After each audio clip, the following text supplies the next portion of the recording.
नमस्कार. तर इंद्रायणी या मालिकेच्या आजच्या भागात आपण पाहणार आहोत की मोठ्या बाई खूपच चिडलेल्या असतात आणि त्या स्वतःशीच म्हणतात की चित पण तिचीच आणि पट पण तिचीच, तिनेच गड सर केलाय ना. आणि आता काय तर तिचाच बोलबाला, मुळावरच जन्माला आली आहे ना माझ्या ती. आता तितक्या तिथे शकुंतला येते आणि मोठ्या बाईंना म्हणते की मोठ्या बाई ही घ्या साखर. तेव्हा मोठ्या बाई आश्चर्याने शकुंतलाला विचारतात की साखर कशाला आता. यावर शकुंतला म्हणते की अहो असं काय करता, आपल्या घरावरचं एवढं मोठं संकट टळलंय, वाईटाला शिक्षा झाली आणि इंदूमुळे आपण परत एकदा या वाड्यात आलो. तेव्हा मोठ्या बाईंना खूप राग येतो आणि त्या म्हणतात की आपण आपल्या घरात आलो, आपल्या वाड्यात, आणि ते येणारच होतो, आता फक्त निमित्त ती कार्टी झाली. आणि त्या शकुंतलाला म्हणतात की म्हणते कशी वाड्यात चला, म्हणजे काय तर हिच्या उपकारांच्या ओझ्याखाली आपण घरामध्ये आलोय का. घर दिग्रजकरांचं, वाडा दिग्रजकरांचा आणि रुबाब कोणाचा तर त्या शेंबडीचा. मला म्हणत होती मोठ्या बाई घरी चला, आपल्या घरी चला. हां, आपल्या घरी, आणि ती आपली कधी झाली ग. तेव्हा शकुंतलाला खूप राग येतो आणि शकुंतला मोठ्या बाईंना म्हणते की मोठ्या बाई असं काय म्हणताय तुम्ही, तुमच्या मनात अजूनही इंदूबद्दल राग आहे का. तेव्हा मोठ्या बाई आश्चर्याने शकुंतलाकडे बघायला लागतात. आता शकुंतला मोठ्या बाईंना म्हणते की अहो अजून किती गैरसमज करून घेणार आहात तुम्ही तिच्याबद्दल, आणि विचारते की मला सांगा ती कधीतरी तुमच्याशी बेअदबीने वागली आहे का, आणि कधी वाईट वागली ती तुमच्याशी हो. आजही ती मोठ्या बाई चला असं तुम्हालाच म्हणाली ना.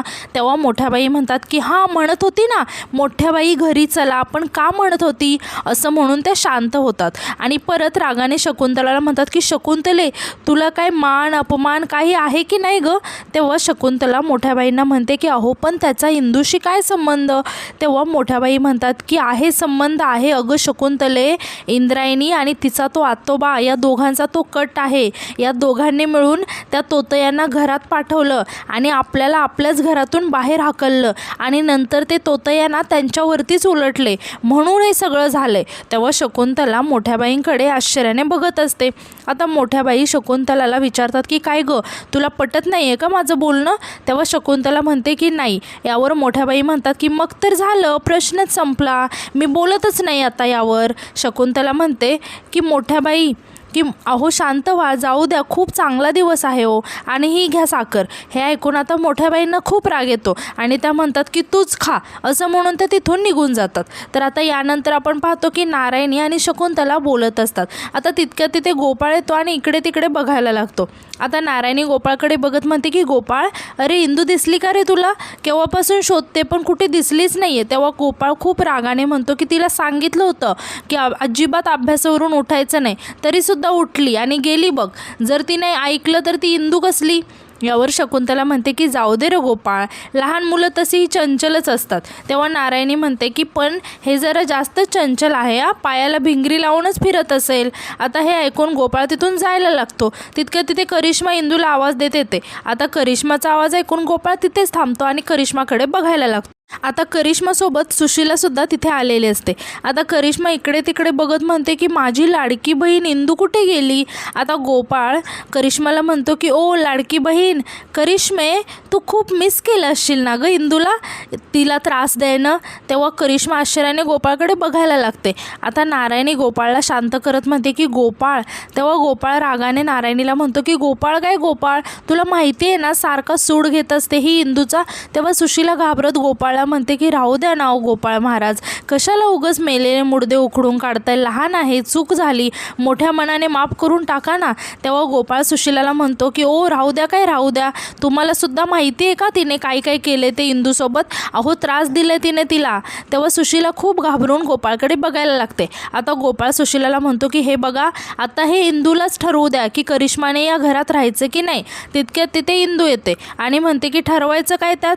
तेव्हा सर्वजण इंदूकडे बघायला लागतात. आता इंदू गोपाळजवळ येते आणि म्हणते की करिश्मा ताई पण माझी आणि आत्या पण माझी. तेव्हा सुशीला आणि करिश्मा खूप खुश होतात आणि हसायला लागतात. आता इंदू म्हणते की मी जिथे तिथे त्यासुद्धा राहतील.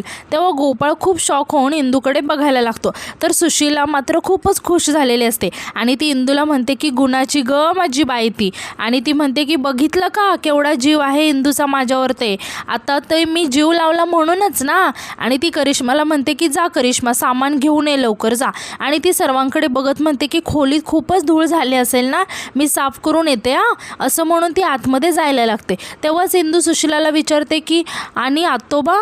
तेव्हा सुशिला सांगते की ते सकाळी येतील, ड्युटीवर गेलेत ना.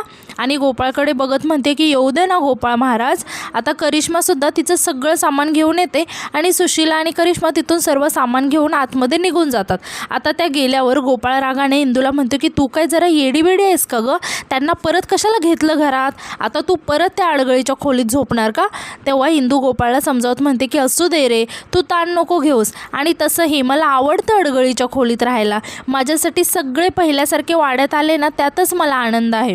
तेव्हा गोपाळ इंदूला समजावत म्हणतो की हे बघ, मेन गोष्ट काय आहे. तितक्यात इंदू त्याला थांबवत म्हणते की मी मेन आहे आणि मी अशीच राहणार. आणि ती गोपाळला मारून तिथून पळायला लागते. आता गोपाळ शॉक होऊन इंदूकडे बघायला लागतो आणि म्हणतो की तुला तर ना. आणि तो सुद्धा इंदूला पकडायला तिच्या पाठी पळायला लागतो आणि दोघेही मस्ती करायला लागतात. आता त्या दोघांकडे बघून शकुंतला आणि नारायणीसुद्धा हसत असतात.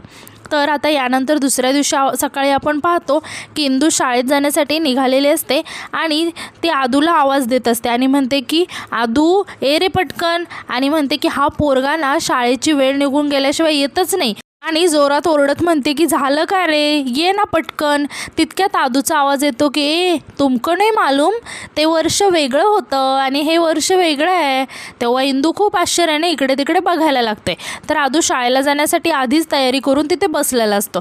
आता इंदू आदूकडे खूप आश्चर्याने बघायला लागते. तेव्हा आदू म्हणतो की आज अधोक्षज महाराज रेडी स्टेडी होऊन गोसाठी तयार आहेत. तेव्हा इंदू म्हणते की ओ आदू महाराज, आज तुम्ही वेळेच्या आधी रेडी होऊन तयारसुद्धा होऊन बसलात. आणि हसत म्हणते की बरं बरं चला, आता शाळेला उशीर होतोय ना आपल्याला. आता इंदू आणि आदू शाळेत जाण्यासाठी निघालेलेच असतात. तितक्यात त्यांचं लक्ष महाले मास्तरांकडे जातं.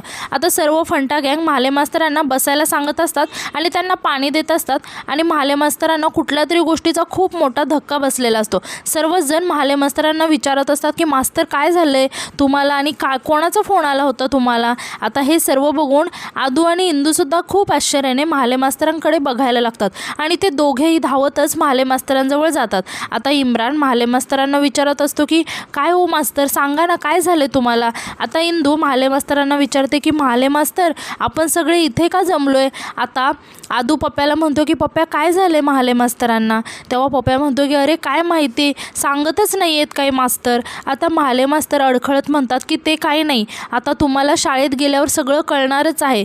तेव्हा सर्वजण आश्चर्याने महाले मास्तरांकडे बघायला लागतात. आता महाले मास्तर म्हणतात की आपल्या गावातील आपली शाळा येत्या शैक्षणिक वर्षापासून बंद होणार आहे.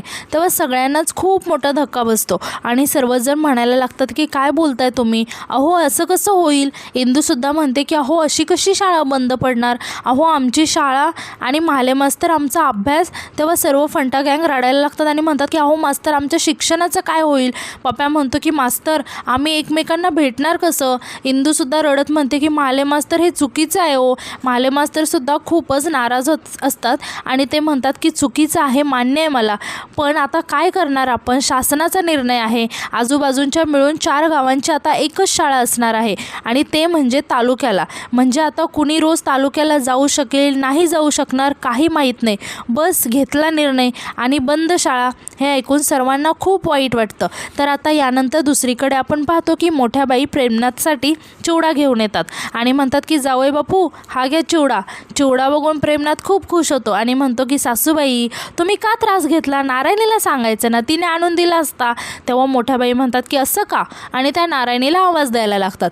तेव्हा प्रेमनाथ म्हणतो की नाही नाही नाही ठीक आहे, तुम्ही आता आणलाच आहे तर तुमचा नजराना कबूल करायलाच हवा, भाग्यच आहे आमचं, द्या. असं म्हणून तो चिवडा खायला लागतो. तेव्हा मोठ्या बाई प्रेमनाथकडे बघत म्हणतात की अहो चिवडा आहे तो, पाय नाही आहे त्याला, कुठे पळून नाही जात, घशात अडकेल.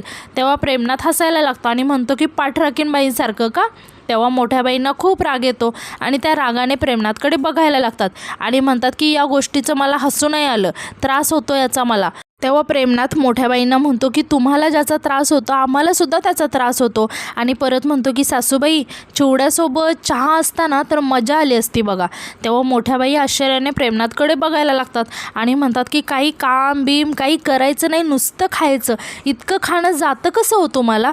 तेव्हा प्रेमनाथ म्हणतो की सवय झाली आता. यावर मोठ्या बाई म्हणतात की मग सवय बदला, हातपाय हलवा जरा. तेव्हा प्रेमनाथ म्हणतो की काय करायचं सांगा. तेव्हा मोठ्या बाई प्रेमनाथच्या हातातील चिवड्याचं प्लेट हिसकावत म्हणतात की लोकांना टोप्या घाला. तेव्हा प्रेमनाथ आश्चर्याने म्हणतो की लोकांना टोप्या घाला म्हणजे? अहो सासूबाई, इतकं कन्फ्यूज करता ना तुम्ही. आता हे टोपी घाला म्हणजे मला काही कळत नाही बघा. एकतर तुम्हीच मला चिवडा आणून दिला आणि तुम्हीच हिसकावूनसुद्धा घेतला. सासूबाई अहो, आम्ही विंजे सरकार आहे, आम्हाला सगळ्यांचं सगळं कळतं, पण तुमचं सासूबाई प्लीज जरा आमच्या डोक्याला समजेल ना, असं सांगा ना. आता मोठ्या बाई इकडे तिकडे बघत प्रेमनाथला म्हणतात की एखादा वकील ओळखीचा आहे का तुमच्या? तेव्हा प्रेमनाथ थोडासा विचार करत म्हणतो की वकील आहे ना. यावर मोठ्याबाई म्हणतात की मग त्यांची आणि माझी ओळख करून द्या. हे सगळं माझं आणि माझंच राहिलं पाहिजे. हे सगळं मला माझ्या अधोक्षजच्या नावावरती करून घ्यायचं आहे. तेव्हा प्रेमनाथ मोठ्याबाईंना म्हणतो की हां, ते करतो आम्ही, पण तो चिवडा द्या ना. तेव्हा मोठ्याबाई प्रेमनाथला म्हणतात की तो चमचा आहे ना, तो इथे ठेवा आणि आधी काम करून या, जा. आता प्रेमनाथ नाईलाजाने त्या चिवड्याकडे बघत बघत तिथून निघून जातो.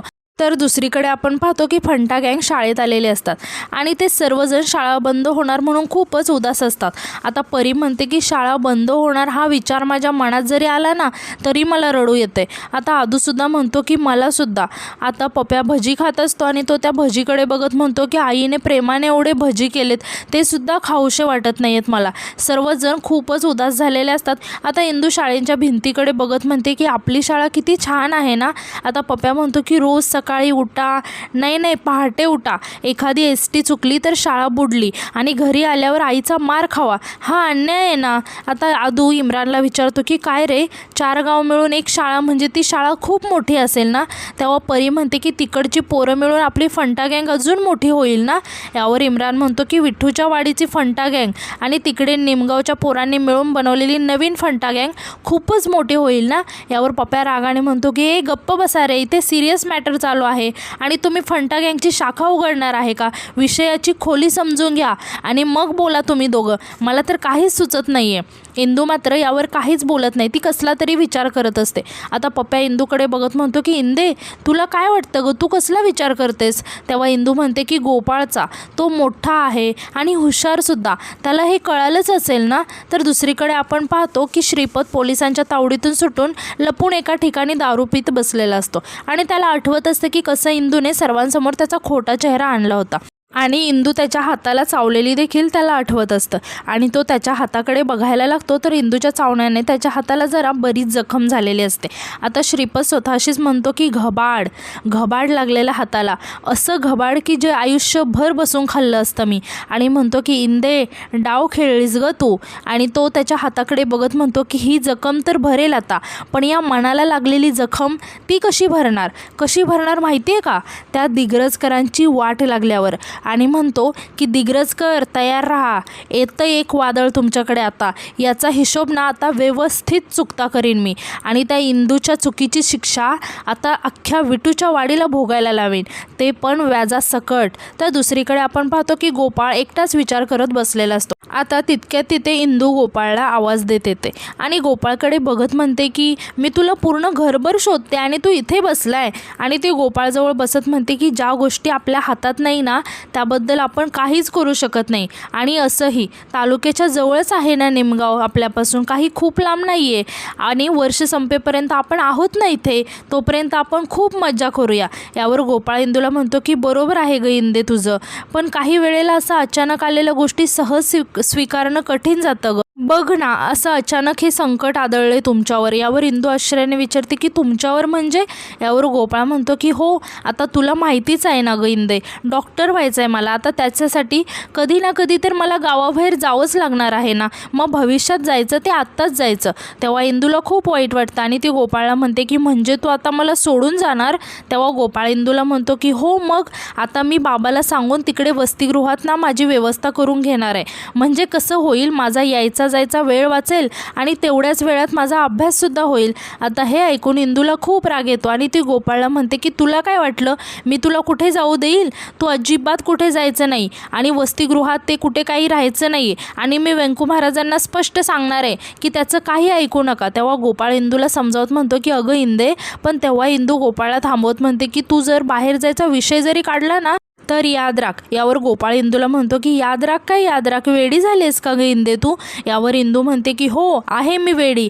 पुन्हा जर मला सोडून जायचा विचार केला ना तर मी बोलणारच नाही तुझ्याशी, कायमची कट्टी करून टाकेन. असं म्हणून ती तिथून रागाने निघून जाते. गोपाळ इंदूला थांबवण्याचा प्रयत्न करतो, मात्र इंदू गोपाळचं काही न ऐकता तिथून निघून जाते. तेव्हा गोपाळ खूप टेन्शनमध्ये येतो आणि विचार करत म्हणतो की आत्ता काय करायचं हिचं. आणि आजचा भाग इथेच संपतो. धन्यवाद.